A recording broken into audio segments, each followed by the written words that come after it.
네. 자, 국제거래법 후반기 화상회의를 시작하겠습니다.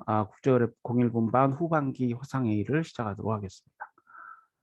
네, 우리 지금 7명 계속 참가하고 있군요. 양시원 학생, 아,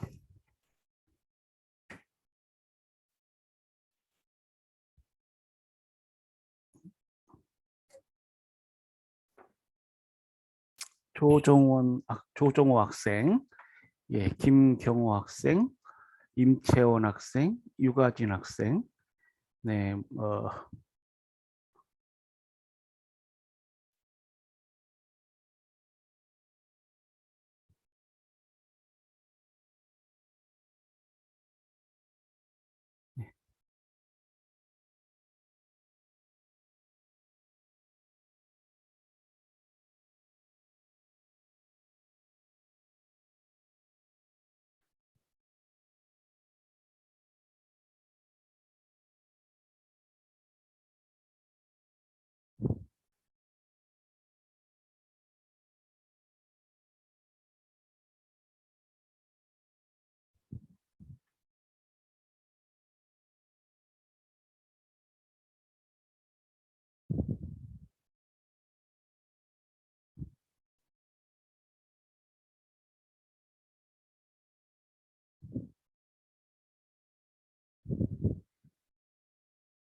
네, 지금 대기실에 있는 학생들 제가 지금 참가 수락을 하고 있습니다.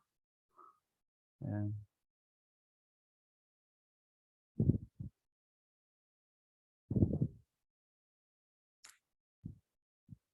네, 김석명, 예, 선생까지, 예, 대기실에 아직 한 명 있나요?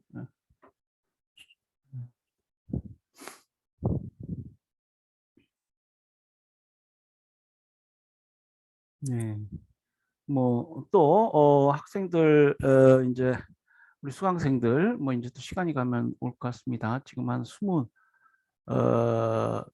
되는데요.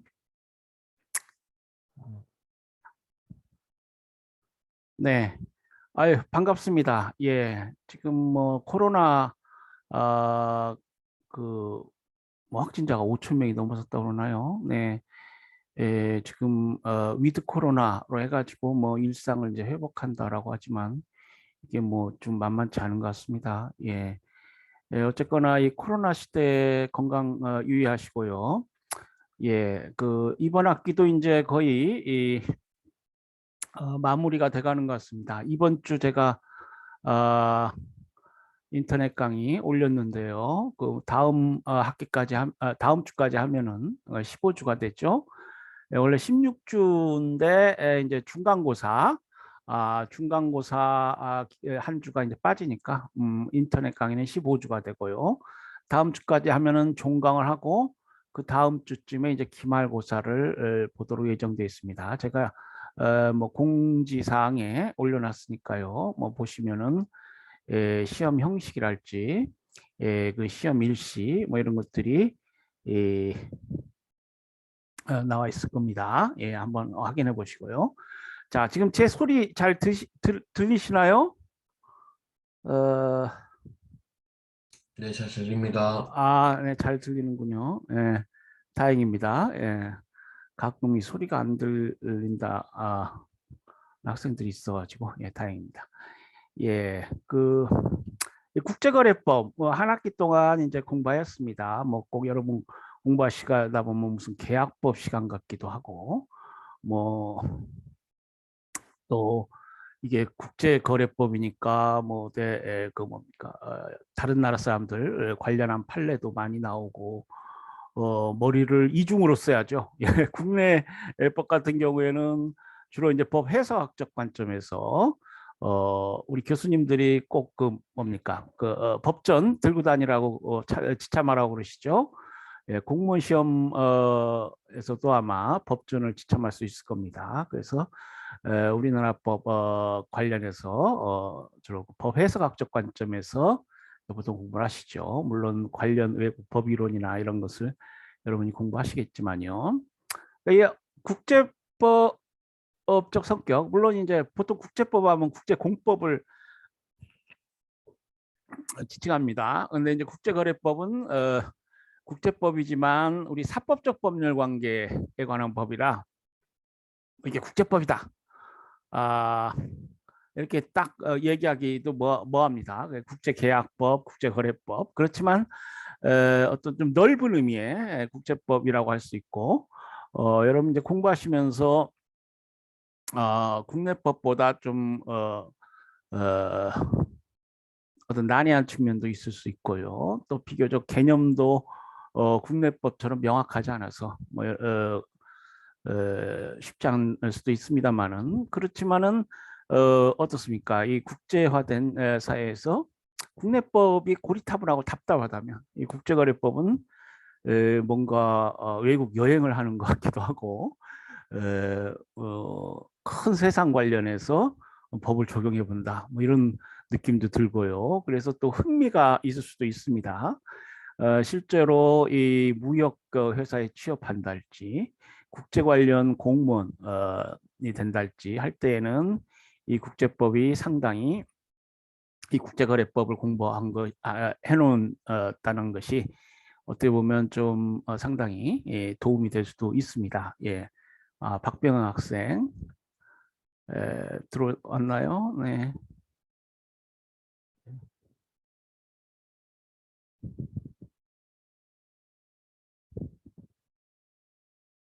네.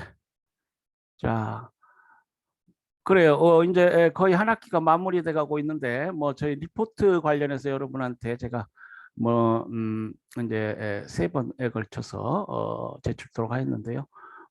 많은 학생들이 다 성실하게 수업을 듣고 있는 것 같습니다. 뭐 리포트도 충실하고요. 뭐 점수 관련해서는 너무 이렇게 신경 쓰지 마시고요. 뭐 조금 이제 반영이 되긴 하는데 기말고사를 좀 잘 보시도록 하고 뭐 상대평가니까 뭐 어쩔 수가 없어요. 저도 점수를 잘 주고 싶은데 하여튼 줄 수 있는 범위 내에서는 제가 최대한 잘 주고 있습니다. 예, 뭐 질문 혹시 있으신가요? 네. 이번 두반부 화상회의 역시 이제 질문이 없으시면 우리가 그동안 공부한 것을 그 수업 계획서를 중심으로 해서 제가 설명을 드리는 걸로 하도록 하겠습니다. 자, 이번 학기 수업 계획서인데요. 여러분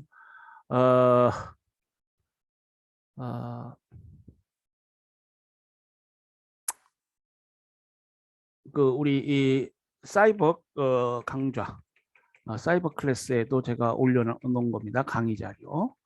이제 8주까지 우리가 국제 매매 계약 관련해서 공부를 했어요. 그러니까 이 국제 거래법의 학습 목표라고 할까요? 뭐 처음에 도 나와 있습니다만은 뭐 교재 참고문헌 있고 이제 자세하게 공부하다가 다시 한번 정리를 해보는 시간인데요.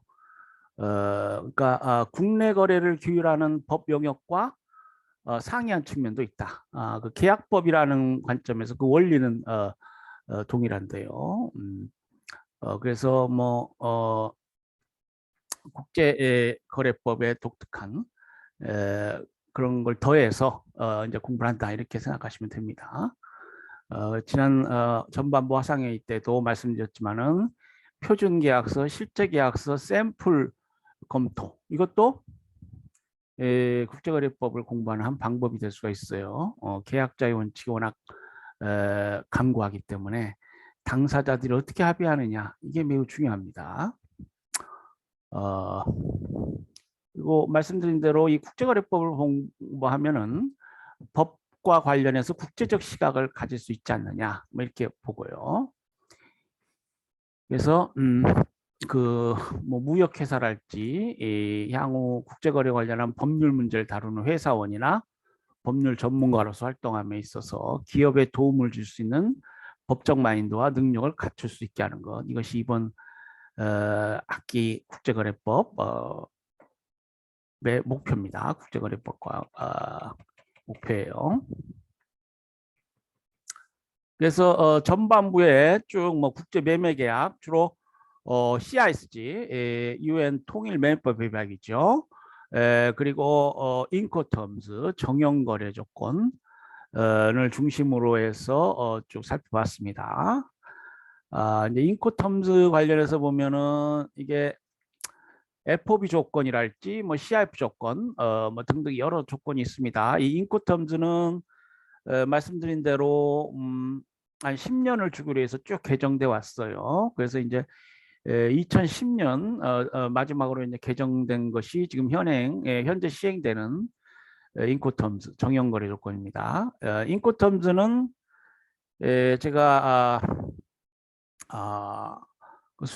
인터넷 강의를 통해서 뭐 수업 시간에도 말씀드렸습니다만은 이거는 국가가 원래 법이라는 건 뭡니까? 스테이트로 그 국가가 재정 주체가 되는 것이죠. 국제법을 만들려면 어떻게 돼요? 국가가 자국의 헌법 규정에 있는 조약 체결에 관한 그 절차를 밟아서 뭐 조약을 체결하고 양자 조약이나 다자 조약을 체결하고 국제법을 만듭니다. 그에 비해서 이 인코텀즈는 ICC 국제상인협회가 만든 그러한 자치규범이에요. 자치규범. 그러니까 국가 관여에서 강행적으로 시행되는 그러한 성격의 하드로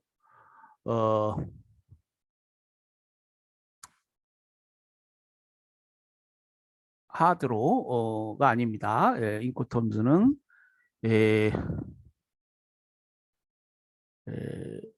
그 ICC라고 하는 국제상인협회 ICC 국제상인협회가 만든 규범이에요.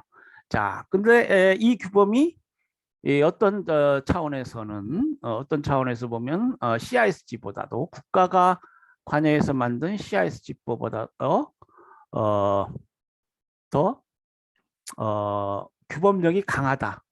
이렇게 평가될 수가 있어요. 왜? 상인들이 스스로 만든 것이기 때문에 가장 자기들에게 적합한 그러한 법을 만든다는 것이죠. 그리고 이게 국제거래에는 결국 어떻게 보면 국제계약법이라고 할 수 있는데 이 계약이라는 건 당사자의 합의가 제1순위에 있다. 예? 그러니까 당사자가 어떻게 합의하느냐.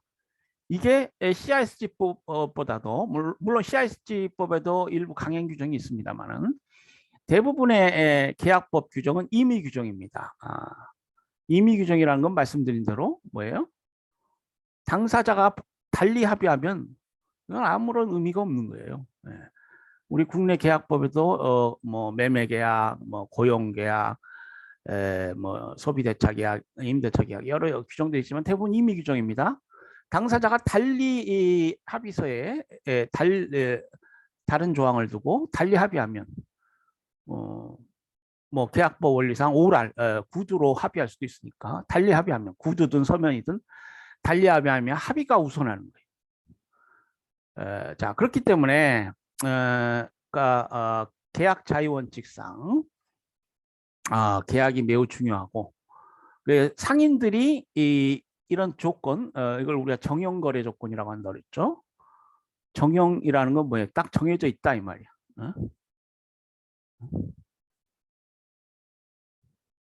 FOB라는 용어를 쓰면은 인코텀스 정형거래 조건, 정형거래 조건에 관한 해석서라고 할 수 있습니다. 그 해석서에 따라 당사자가 어떠한 권리를 갖고 어떠한 의무를 갖는다. 자, 법이라는 건 법률 관계고 당사자 간의 법률 관계의 당사자 간의 권리 의무 관계니까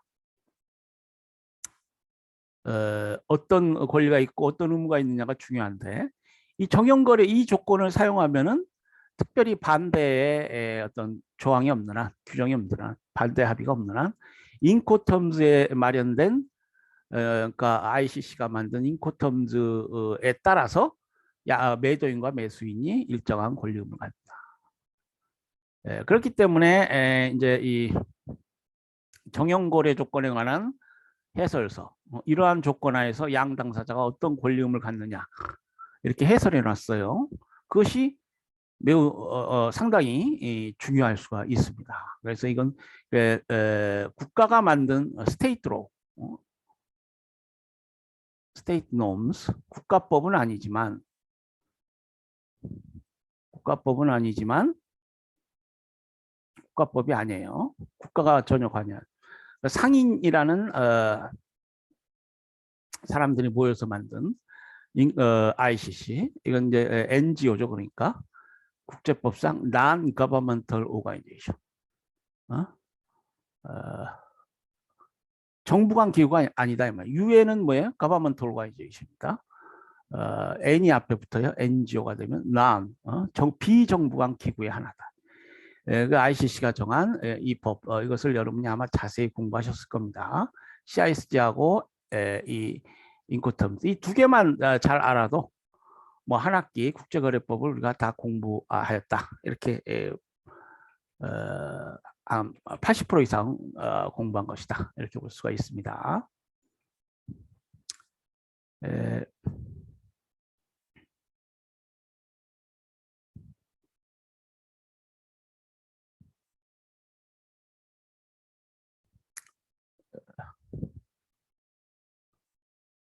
자,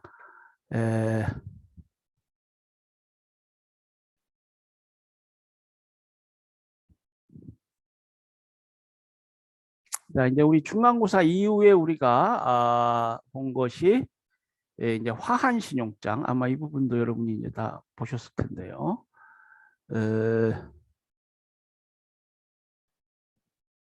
이 화환 신용장이라는 것은 국제 매매 거래에 내재하는 위험을 제거하는 한 법적 기재다.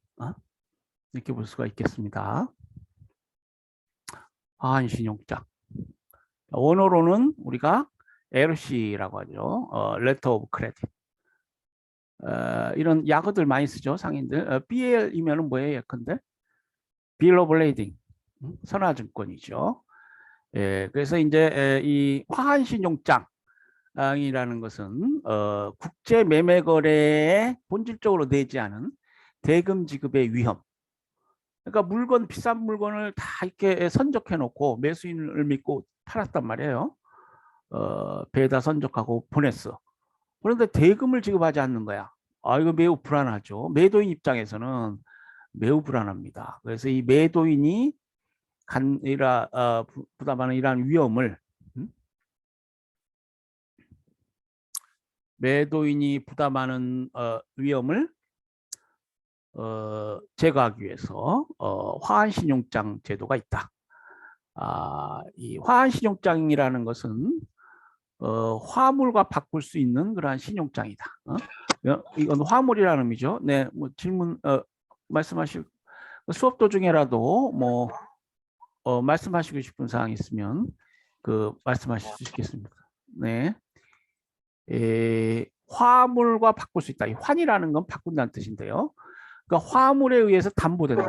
만약 잘못되면은 화물이 담보가 된다는 것이에요.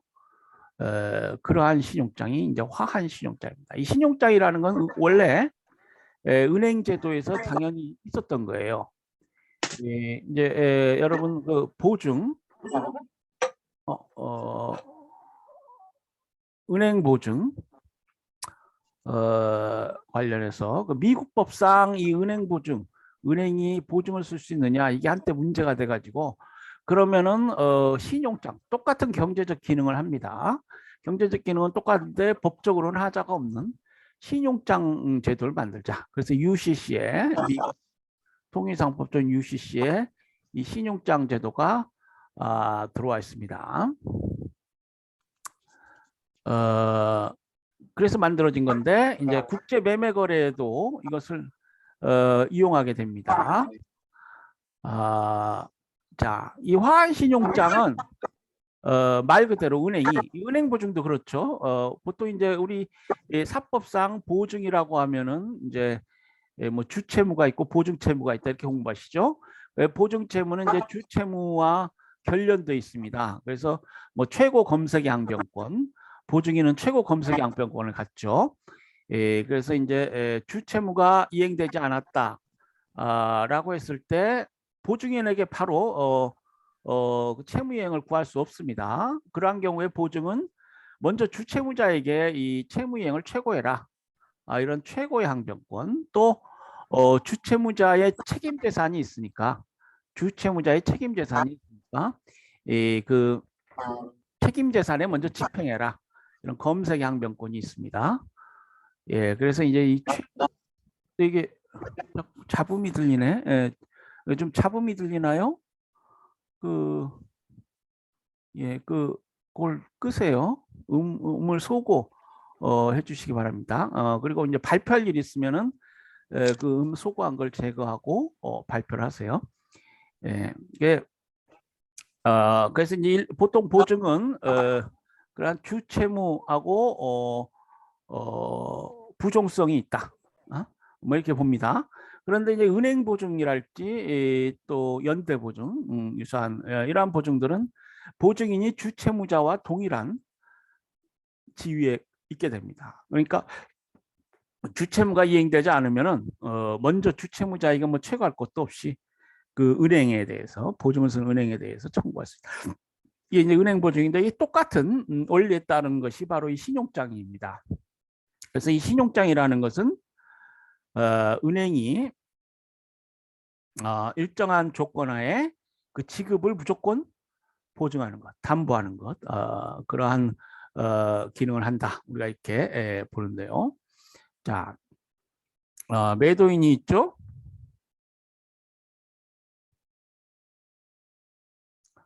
매도인이 있고 이제 매수인이 있는데요. 좀 지우고 합시다. 자, 셀러, 바이어. 영어 알파벳으로 표기하는 게 낫겠네요. 자, 이 물건을 이제 파는 사람을 셀러, 매도인이라고 그러죠. 물건을 사는 사람을 매수인이라고 합니다. 그러니까 이게 한 학기 동안 아주 뺑뺑이 도신 거야. 어떻게 보면은 요겁니다. 핵심이 바로 이 국제 매매 계약하고 관련된 법, 이걸 공부하는데요. 간단해요. 매매 계약의 본지가 뭡니까? 매도인은 물건을 인도해야 된다. 우리 이 국내법에서 물건이라고 그러는데 국제법에서는 물품이라고 보통 불러요. 좀 뉘앙스가 약하죠. 물건, 아무튼 좀 뉘앙스가 강해. 뭐 똑같은 개념이라도, 똑같은 의미라도 좀 용어가 좀 달라집니다. good, CISG에서 국제 규범에서 사용하는 말이 굿즈예요. 굿즈. 굿즈 앤 서비스. 서비스 용역이죠. 국제거래법을 좀 넓게 보면은 국제 매매 계약 외에도 뭐 국제 대리점 계약, 뭐 라이선스 계약, 뭐 등등 플랜트 수출 계약, 뭐 다양한 계약에 관련해서 뭐 조인트 벤처 어그리먼트라고 해서 합작 투자 계약, 뭐 금융 투자 관련한 계약까지도 이렇게 넓게 봐서 공부할 수 있습니다만은, 우리 이제 이기수 교수님은 이 국제 매매 거래 관련해서 집중해서 이렇게 쭉 하시고 계십니다.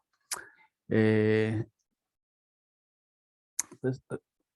다른 교수님들도 이 국제 매매 계약을 알면은 뭐 다른 계약은 대부분 뭐 몇 페이지 정도 어떤 유형의 계약이다, 뭐 이렇게 설명만 하는 거 끝내니까, 뭐 하여튼 이 국제 매매 계약하고 관련된 이 부분, CISG, 인코텀즈, 이 화한 신용장, 그리고 국제 운송과 보험, 국내 계약과 달리 국제 운송법제, 보험법제 공부해야죠. 그리고 이제 마지막에 이르게 되면은 그 분쟁 해결 관련한 국제 소송, 뭐 국제 중재 이렇게 공부합니다. 자, 그래서 셀러하고 바이어가 있어요. 그 물품을 매도인에게 인도하는 것이 이 매매 계약상 셀러, 그 매도인의 가장 중요한 의무입니다. 계약의 본지라고 하죠. 본지. 근본할 때 아주 중요하다는 뜻이 본자죠. 그 계약의 요지가 됩니다. 본지. 그래서 매도인이 매수인에게 상품을 인도하는 것. 이것이 이제 매도인의 가장 주된 업무고요. 매수인은 어떤 업무가 되겠어요? 뭐 당연히 대금 지급입니다. 그에 대한 대가인 대금을 지급할 의무가 있다. 네. 이게 이제 매매 계약의 가장 중요한 하이라이트가 되는 부분이에요. 그리고 이 양자는 동시행 관계에 있습니다. 자, 그런데 이제 국제 매매 계약, 국제 매매 거래에서는 이게 원격지죠.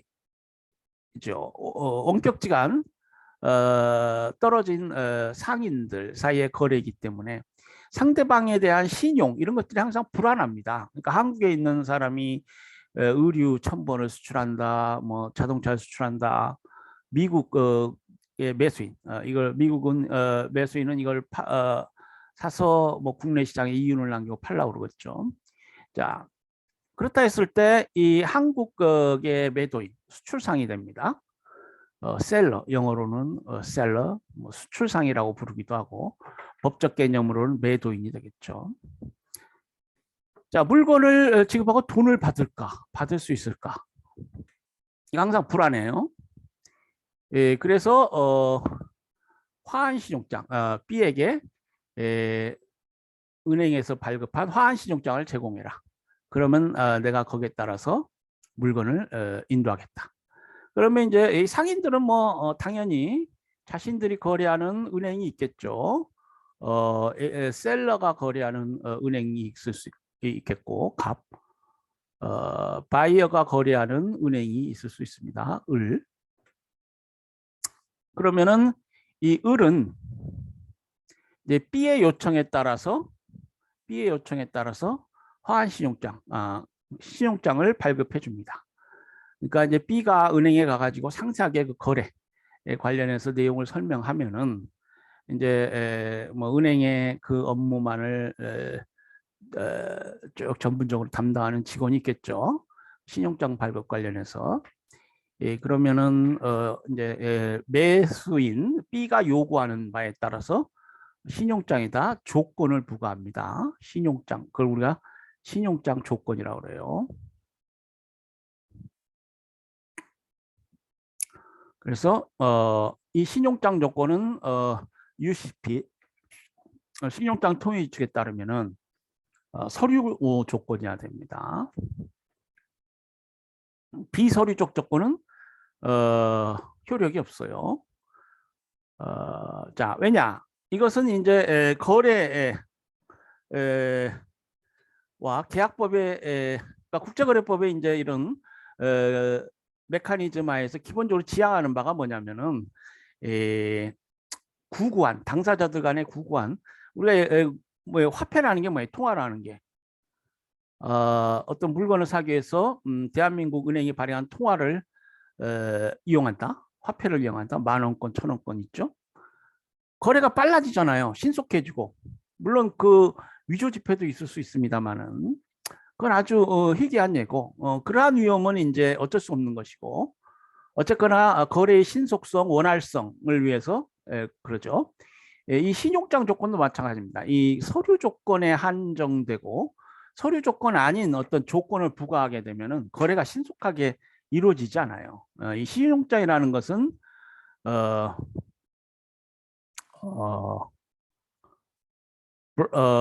Brotherhood of International Transaction, 국제 거래에 있어서의 어떤 혈액이다. 국제 거래를 원활하게 해주는 아주 중요한 법적 도구입니다. 그리고 UCP에는 그렇기 때문에 이 서류 조건만 유효하다고 하고 있고, 여러분 뭐 판례법 제가 설명 많이 드렸습니다만은 다만 이제 판례법상 아주 예외적인 경우에 그 예외가 인정이 됩니다. 그래서 보통의 경우는 서류 조건에는 다 무효고요. 판례가 인정하고 있는 아주 예외적인 경우에 한해서 비서류 조건이 유효합니다. 그러니까 신용장이라는 것은 이 신용장 조건, 원칙적으로 서류 조건 또 판례법상 인정되는 아주 예외적인 경우에 비서류적 조건 그 조건에 맞는 서류가 제시되면은 그 조건을 다 충족시키면 은행은 무조건 대금을 지급하겠다. 대금을 지급하겠다. 라는 것이 이 그 신용장 조건입니다. 그리고 그렇게 신용장이 발급이 돼요. 그래서 이제 을은행이 신용장 조건을 정해서 신용장을 발급합니다. 우리 교재 그 표본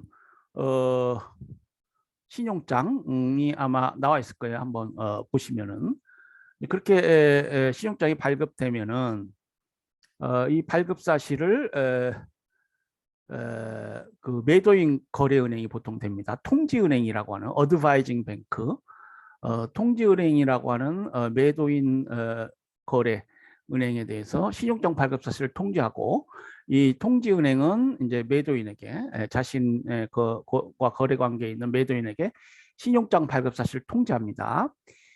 그러면 이제 매도인은 그 신용장 조건을 충족시키기 위해서 뭐 예컨대 어떠한 선화증권 한 통, 뭐 어떤 서류 한 통 이런 걸 제시해야 된다. 그러니까 그 조건에 다 갖춰서 물건을 이제 배에다 선적합니다. 그래서 이제 선장이 발행하는 선화증권 를 받고 또 뭐 검사증명서 예컨대 매수인 입장에서도 이 물품이 도대체 품질과 수량이 매매계약에서 합의한 바에 따라 제대로 되는지 불안하죠. 그러니까 신용장 첨부 서류로 공인된 검사기관이 발행한 검사증명서를 첨부하라 이럴 수가 있습니다. 신용장 서류, 신용장 조건을 구성하는 서류의 하나가 됩니다. 그러면은 물품 선적해서 보낼 물품을 검사받고 그 검사기관이 발행한 품질 증명서 뭐 등등 신용장 조건에 열거된 그런 서류를 다 갖춰서 이제 이 대금을 청구하는 것이죠. 그럼 이제 물건은 이제 가고 그러니까 신용장이 없다면은 이제 한 뭐 20일이고 30일이고 쭉 배를 통해서 B한테 물품이 도달하고 B는 그 물품을 검사해 봐 가지고 하자가 없으면은 이제 물품 대금을 지급하고 뭐 이렇게 물품 대금의 지급이 늦게 이루어질 것입니다. 그러나 이제 신용장이 이용됨으로써 매도인 입장에서는 그 신용장 조건에 맞도록 물품을 선적하고 그 신용장 조건에 맞는 서류를 은행에 제시함으로써 자신의 거래은행이 되겠죠. 이 은행들은 국제적으로 서로 다 연결되어 있습니다. 그래서 매도인 거래은행, 매수인 거래은행이 잘 알죠.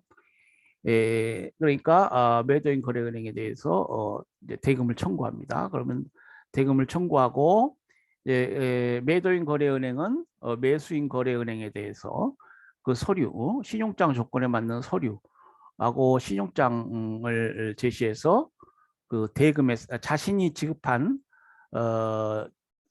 대금에 상당하는 뭐 100만 달러 계약이라면 그 이제 그 매도인에게 지급을 했잖아요. 그러면은 그걸 상환받겠죠. 상환을 구합니다.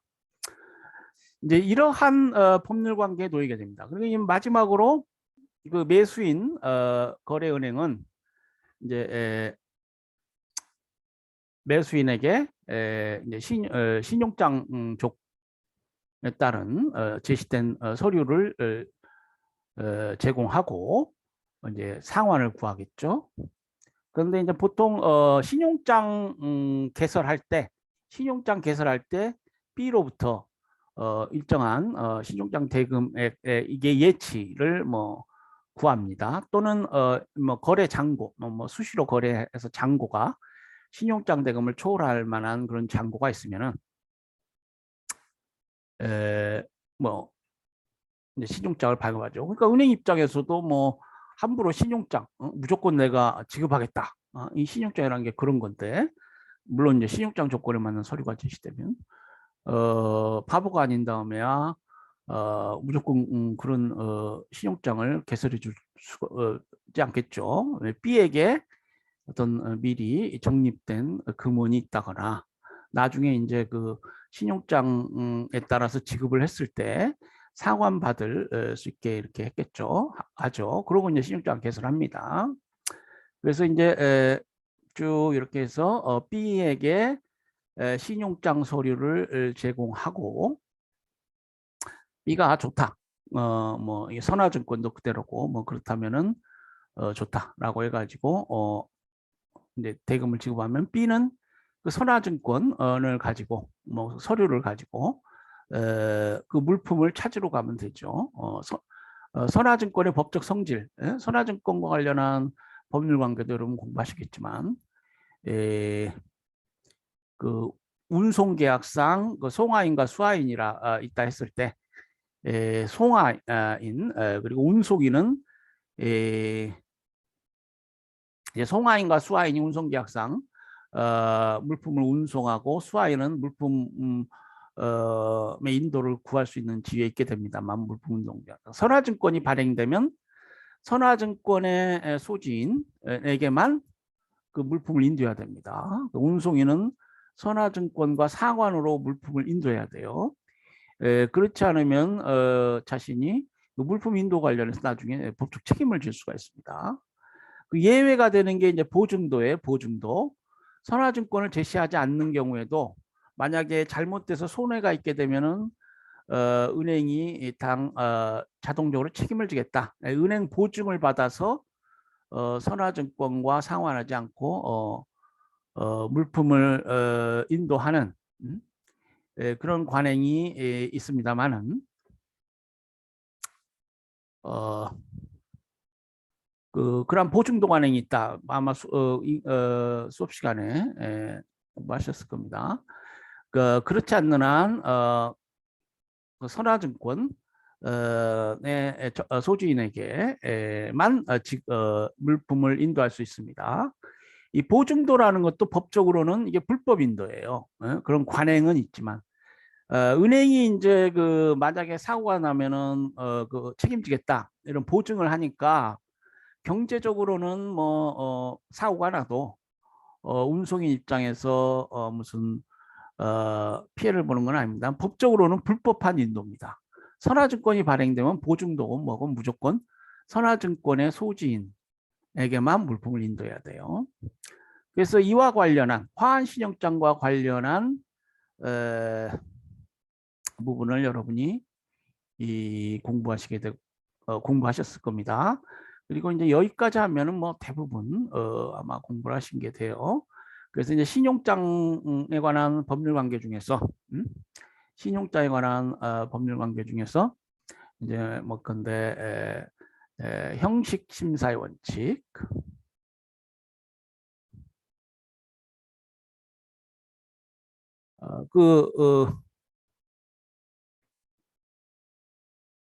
뭡니까? 그 서류거래 원칙, 신용장의 가장 기본적인 원칙이 서류거래 원칙이죠. 서류를 통해서만 거래한다. 자, 여러분이 은행원, 신용장 사무를 담당하는 은행원이라고 생각을 해보세요. 예, 그렇게 되면은 뭐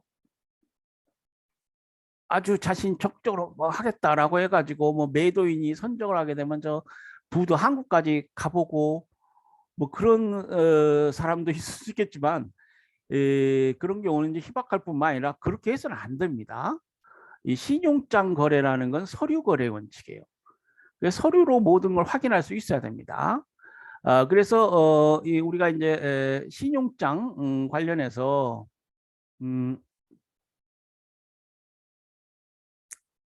신용장 관련해서 그 뭡니까 서류의 매입이라는 말이 있죠. 이 서류의 매입이라는 건 뭡니까? 그 국제 매매 계약에서 물품의 인도, 그러니까 물품을 매입한다. 보통 그런 말을 쓰는데 이 선화증권이랄지 뭐 보험증권, 보험증명서 이런 것들은 물품의 소유권을 법적으로 화치하거나 물품과 등가에 관계 있는 것입니다. 그래서 이러한 서류를 제공받는다는 것은 제공받고 그에 따라서 신용장 대금을 지급한다는 것은 물건을 매입하는 것, 물품, 매매계약의 목적물인 물품을 매입하는 것과 법적으로 등가의 관계에 있다. 같은 가치를 가진다. 이렇게 볼 수 있는 것입니다. 그래서 서류의 매입이란 말을 쓰는데 이 서류를 매입할 때는 서류만으로 아까 그 서류 조건, 신용장 조건은 서류 조건이어야 한다 이런 말씀 드렸지만은 서류를 통해서 확인이 될 수 있어야 됩니다. 그래서 여러 가지 그 항변들, 그러니까 서류 형식적으로 확인할 수 없는, 서류를 통해서 확인할 수 없는 여러 가지 항변 이런 것들을 할 수가 없어요. 내가 알아봤더니 지금 매수인이 파산한 그런 기업인데 내가 모르고 이렇게 거래를 했다. 응? 지금 신용장은 발급이 돼 있지만 지급하지 말아라.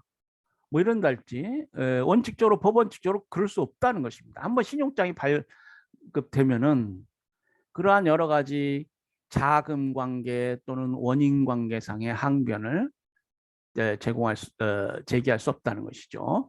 그래서 그걸 우리가 신용장의 독립 추상성의 원칙이라고 부릅니다. 신용장은 기본되는 거래관계하고 독립돼 있다. 그리고 서류라는 서류 거래로서 하나의 추상적인 것이다.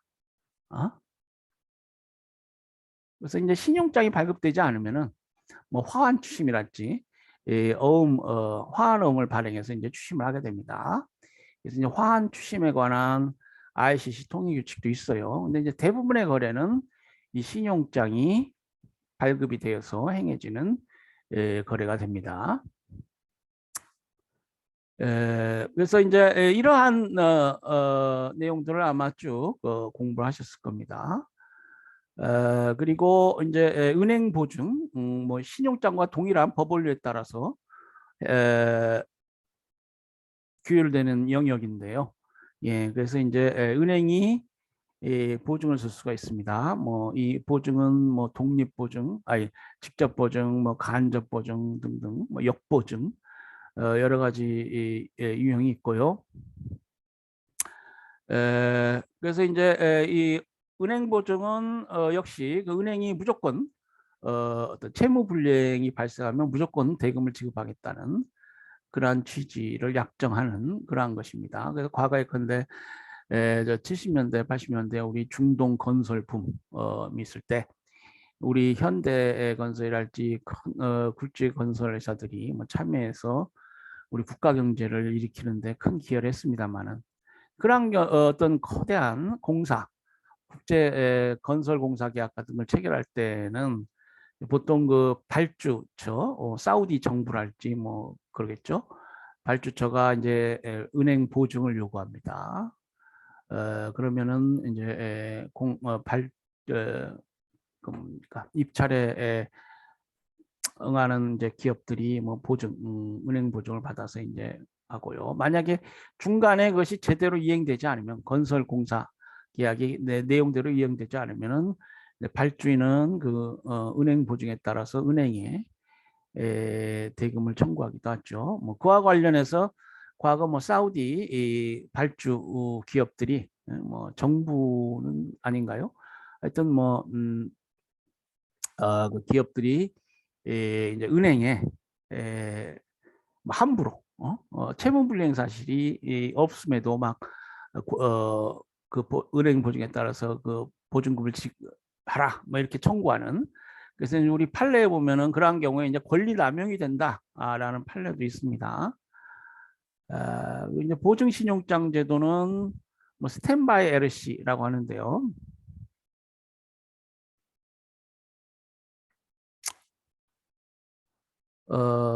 아까 그 화한 신용장, 일반 레터 오브 크레딧, 일반 신용장이 매매 계약에서 물품 대금 지급을 보증한다면은 이 스탠바이 LC는 그 대금 지급 이외에 여러 가지 매매 계약 당사자들의 의무 불이행 관련해서 은행이 책임을 진다라는 그런 레터 오브 크레딧입니다. 레터 오브 크레딧은 은행이 지급하겠다는 그러한 서류죠. 그런 의미죠. 어,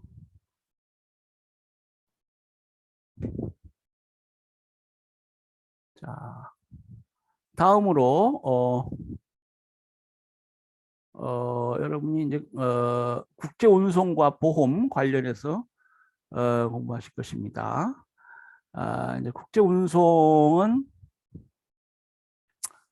그러니까 장거리 매매 계약이기 때문에 물론 이제 국내의 경우에도 매매 계약을 체결하면은 그 운송하기 위해서 운송 계약을 체결하고 그럽니다만은 국제 매매 거래의 경우에는 뭐 거대한 대양을 횡단하는 그러한 20일, 30일 횡단하는 그리고 대규모인 경우가 많죠. 그 매매 목적물이 그렇기 때문에 이 국제 운송 계약이 특히 의미를 갖습니다. 그리고 또 위험, 그 장거리 이 운송으로 인해서 특히 이제 바다를 건널 때는 뭐 풍랑이랄지 위험이 많죠. 요즘은 뭐 해적을 만날 수도 있고요. 그렇기 때문에 위험이 항존하기 때문에 그것에 대처하기 위해서 어떻게 해야 되겠어요?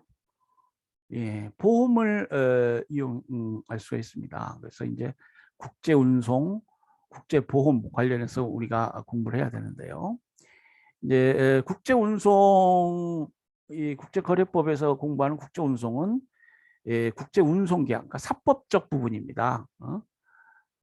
국제 운송도 이제 공법적 영역이 있어요. 예컨대 우리 대한항공이 러시아 상공을 지나가려면은 러시아하고 그 항공운송협정에 따라서 그걸 지나갈 수 있는 권리가 있어야 됩니다. 영역을 통과해서 지나갈 수 있는 권리, 통항권 이런 것들은 이제 국제 공법적 영역입니다. 그러니까 러시아와 우리 대한민국 간의 법률 관계죠. 그에 비해서 국제 운송, 우리 국제거래법에서 공부하는 국제 운송은 매도인과 매수인이 있고 그 매도인이 매수인에게 물품을 인도하기 위해서 운송인하고 체결하는 사법상의 국제 운송 관련한 계약에 관한 법이라고 할 수 있겠습니다. 이와 관련해서 이 국제 운송 계약과 관련해서 국제거래법에 이제 의미가 있는 어떤 법들이 있는데 헤이그 협약, 해상 운송 관련해서 헤이그 협약이 있고요. 항공 운송 관련해서 바르샤바 협정, 또 몬트리올 협정, 뭐 이런 협정들이 있습니다. 이런 협정들은 뭐냐면은 국제 운송에 관련해서 어떤 운송인의 채무 불이행, 무슨 사고가 발생했다 이 말이에요. 그 물품이 파손되고 뭐 멸실되고 그러한 경우에 운송인의 책임을 어떻게 정할 것이냐. 그거에 관련된 협약들이 있습니다. 운송인의 사법상 책임, 사법상 책임. 그러니까 책임, 불법행위하면 이제 우리가 뭐예요? 고의과실 등 책임 발생 사유, 책임 발생한 법 문제가 있고요. 책임이 발생했다라고 했을 때 그 한도, 이게 이제 한번 뭐 항공사고나 해양사고가 나면은 그 사고로 인한 손해라는 것이 막대하죠. 에? 그리고 그 운송인이 배상해야 될 배상액도 천문학적 숫자가 되는 게 보통입니다. 그러니까 민법상 그것을 그대로 어떤 책임이 발생했으니까 그대로 운송이 책임져야 한다. 뭐 운송인이 너무 가혹하다. 운송인들이 대부분 망할 거야. 그럼 누가 항공 운송회사를 차리고 누가 해상 운송회사를 차리고 영업을 할 것이냐. 그래서 이제 적절하게 이것을 제한할 필요가 있다. 그래서 이 한도액을 정하고 또 책임 발생과 관련해서도 일반 민법에서는 고의과실이 요구되고 이 고의과실은 피해자, 불법행위로 인한 피해자가 입증해야 된다. 뭐 이렇게 돼 있는데 그 입증 책임을 운송인에게 전가하는. 그러니까 일단 사고가 나면 과실이 있는 것을 추정한다. 우리가 그것을 추정과실 책임이라고 부르죠. 그래서 추정과실 책임으로 하고 그 한도는 일정한 한도로 하자. 뭐 보통 이런 여기에 관련된 내용을 협약에 담고 있습니다. 뭐 헤이그 협약이랄지 함부르크 협약은 이제 비교적 그 매도인 화주에게 유리하다. 그 이제 보면은 국제사회에서 이 운송인, 이 운송인 항공 운송회사나 큰 어떤 해상 운송회사는 대부분 선진국 기업인 경우가 많습니다. 그래서 이러한 사람들은 이제 한도액, 책임 한도액도 좀 낮추려고 그러고 책임 발생 원인도 자신들에게 유리하게 이렇게 법을 정하려고 그러죠. 헤이그 협약이 바로 그러한 협약입니다. 제일 먼저 만들어진 헤이그 협약은 선진국 운송인에게 유리한 협약이었다. 그 후에 이제 70년대인가 80년대 이제 함부르크 협약이 체결되는데 이 함부르크 협약에서는 화주, 화주는 그 큰 항공회사, 해상 운송회사를 이용하는 상인들이니까 뭐 선진국 상인도 있겠지만은 개발도상국 상인도 많이 있을 겁니다. 그래서 이제 양 당사자 간의 어떤 법제상 균형을 갖췄다. 그런데 이 함부르크 협약은 아직도 외면받고 있습니다. 그래서 역시 그 이 영역에서는 이 헤이그 협약이 상당히 큰 어떤 영향력을 가지고 있다. 자, 이게 국제운송법제 쪽 여러분 공부하셨을 때고요. 이 보험은 국제보험은 이 보험 관련해서는 국제협약이 없습니다. 그래서 이제 영국의 국내법이 국제보험을 공부하는 데 있어서 중요한 법이 됩니다. 그래서 영국의 해상보험법 그리고 런던 보험자협 해상보험자협회 런던 보험자협회 약관 그러니까 이제 보험계약에 정형적으로 들어가는 약관 있죠. 아까 그 매매계약 정형적으로 우리가 체결하는 매매계약이 국제거래법 공부할 때 도움이 된다라고 했듯이 런던 보험자협회 약관 정형적으로 들어가는 그 보험자협회 약관을 우리가 공부하면 왜냐하면 그 계약이라는 양 당사자의 계약이라는 것이 다 그런 서식에 따라서 체결되고 그것이 이제 양 당사자를 규율하는 법이 되죠. 계약법에서는 그 합의가 제일 중요해요. 이제 그런 약관 그리고 영국 의회가 제정한 국내법, 영국 해상보험법 이런 것들이 이제 중요한 법이 됩니다. 그러니까 운송하고는 그런 면에서 달라요. 국제운송에 관련해서는 국제운송법제 협약들이 있습니다. 보험 관련해서는 영국 국내법이 중요하다.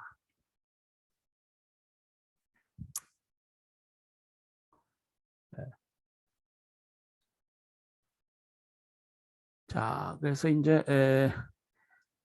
보면은 아마 내가 이 부분은 그렇게 강의를 못한 것 같은데요. 기타의 국제계약이라고 해서 쭉 한 학기 동안 매매계약 공부했습니다만은 말씀드린 대로 국제판매전계약 이거는 장기간 양 당사자의 계약관계가 장기간 계속되는 계속적 거래관계에 관련한 계약입니다. 뭐 대리점계약, 프랜차이즈 계약, 라이선스 계약, 국제금융 및 투자계약 등 다양한 유형의 계약이 이용되고 있습니다. 그래서 간략히 이 부분은 기타 공제계약은 지금 우리 이기수 선생님은 이 부분 설명이 없는데요. 여러분 이런 계약이 있다 이 정도만 알아두시면 되겠습니다. 그리고 이제 국제사법의 문제가 있는데요. 이 국제사법도 이제 이기수 교수님 안 다루고 있습니다. 근데 다른 교수님들은 뭐 다루는 교수님도 계시는데 보면은 자 국제거래법이 이제 가장 어떤 뭐랄까요 국제거래법의 원형이라고 할까요? 이거는 이제 통일사법입니다. 그러니까 그 사법 관계를 통일하는 그 사법이 제정되면 좋아요. 가장 좋죠. 예? CISG 대표적으로 유엔 통일매매법이 그렇죠. 매매거래 관계에서는 이거를 만들어서 이거에 따르자. 그것이 아주 그 본래 모습의 국제거래법입니다. 그런데 실제로 그 통일사법이 만들어진다는 게 쉬운 게 아니에요. 뭐 학자들이 뭐 초안을 만들어놔도 30년 넘게 그게 그 종족수 미달로 협약이 못 된 경우가 많습니다. 그렇기 때문에 대부분의 국제거래는 국내법을 적용해서 해결하게 돼요. 여러분이 이제 뭐 로스쿨 진학해서 뭐 법관이 된다 했자면은 섭외사법 있으면은 섭외사건 있으면은 통일사법이 있어서 바로 그 법을 적용할 수도 있고요. 그렇지 않은 경우에는 우리 대한민국 의회가 제정한 국회가 제정한 국제사법을 들여다봐야 됩니다. 그래서 국제사법에 따라서 적용될 법을 찾아야 돼요. 그래서 법 선택에 관련한 법이 국제사법입니다. 물론 2000년도 개정에 따라서 뭐 분쟁 해결 규범이 되었다. 그러니까 이게 국제사법의 역할이 단순히 법 선택법에서 분쟁 해결 규범, 법 선택은 물론이고 국제거래 해결을 위한 뭐 관할권 조항이랄지 이런 것들이 막 들어오게 됩니다. 그래서 그 역할이 많아졌는데 어쨌거나 이 국제사법의 본래의 기능은 적용될 법을 선택하는 것입니다. 그래서 이 국제사법을 적용해서 그 국제거래에 적용될 국내법을 찾아서 적용을 한다. 뭐 그와 관련된 법을 공부하는 것이 국제사법입니다. 그래서 이 국제거래법과 달리 국제사법 과목이 지금 우리 법과대학에도 독립적으로 이렇게 개설되어 있어요. 우리 강희신 교수님이 이제 이와 관련한 뭐 이제 많이 공부를 하시고 계시는데, 그 이제 국제거래법 공부하면서 약간 이 국제사법 문제를 다루는 그런 교수님들이 계십니다.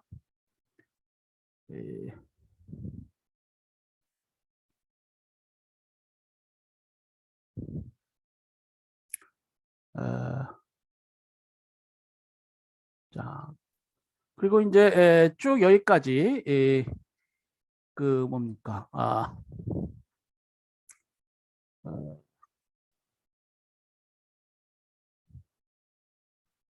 그 국제 거래에 관련된 실제법 부분, 그러니까 양당사자, 특히 이제 우리 매매 계약을 공부했으니까요. 그 양당사자의 간의 어떤 권리 의무 관계, 실체적 권리 의무 관계를 쭉 공부했는데, 그 권리 의무 관계에 따라서, 법률 관계에 따라서, 자, 너와 내가 이런 법률 관계가 있으니까 너는 이걸 이행해라. 그런데 그렇게 해서 이행을 하고 내 또 의무도 이행을 하고, 자, 매도인과 매수인 간의 가장 기본적인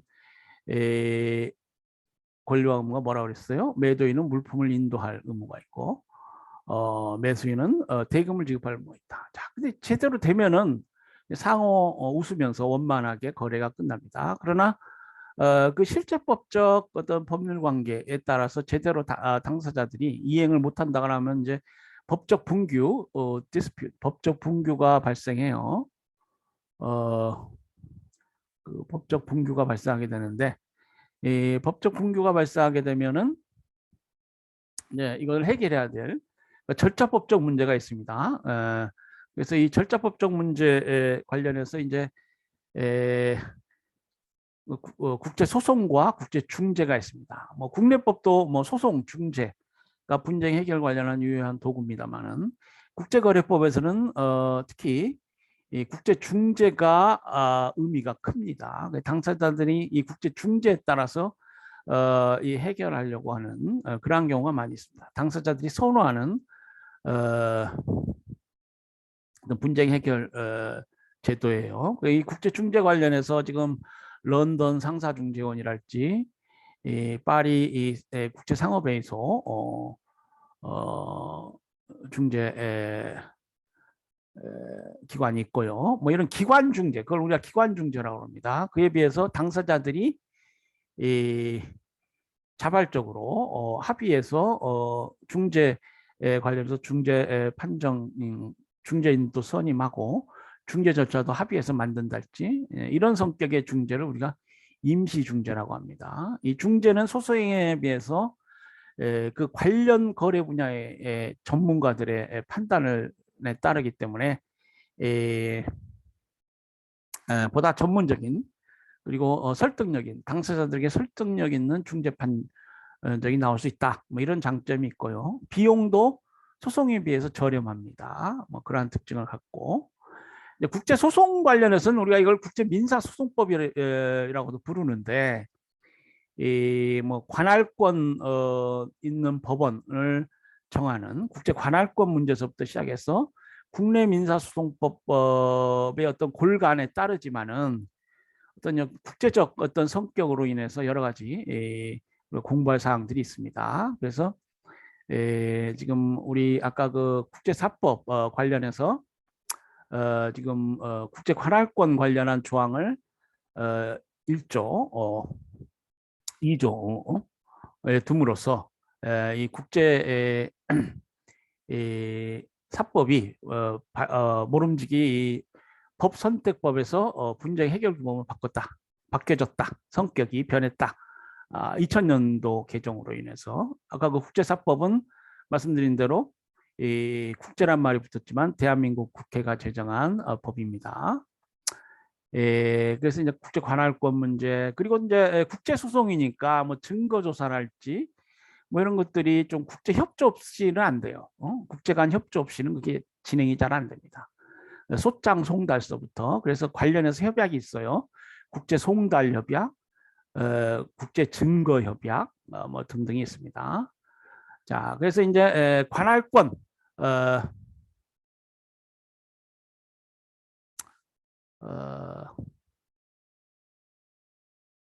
그 관할권 문제서부터 시작해서 왜 지워지지 이게? 예, 내가 사용하는 방법을 잘 몰라가지고 그리고 이제 사법공조라고 불리는 절차상 국제적 협조 문제가 있고요.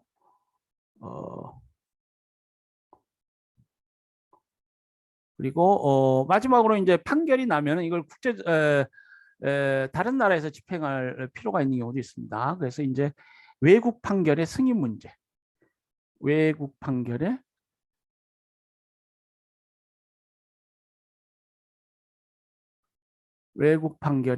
승인 문제.